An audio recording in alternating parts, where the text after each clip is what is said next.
Your phone can place a virtual couch on your real floor and keep it there even as you walk around. Here is how it actually pulls that off. When an AR app drops a 3D object onto a surface, it is not guessing. It is running several clever tricks at the same time, all happening faster than you can blink. The first job is finding a flat surface to land on. The camera watches the scene and looks for groups of pixels that share the same depth and angle. What engineers call a plane. Once enough evidence stacks up, the app marks that region as a usable surface.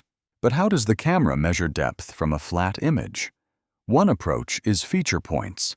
The software picks out tiny high-contrast spots, a scratch on a table, a knot in wood, and tracks how those spots shift as the camera moves. If a feature point appears to move a lot between two frames, it is probably close to the camera. If it barely moves, it is far away. That relative motion is enough to build a rough 3D map of the room.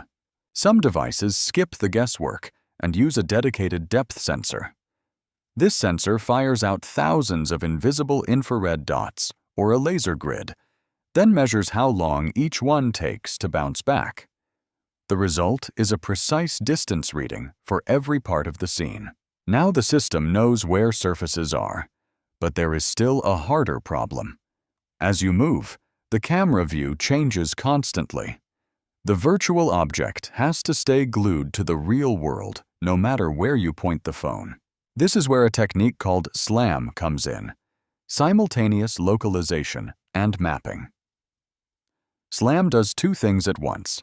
It builds a map of the environment, and it figures out exactly where the camera is inside that map, updating both answers dozens of times per second. Think of it like a hiker drawing a trail map while walking.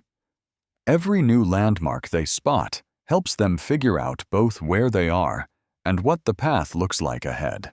The phone's motion sensors, the gyroscope and accelerometer, feed into SLAM as well. Even for a split second when the camera is blurry or pointed at a blank wall, these sensors keep the position estimate from drifting.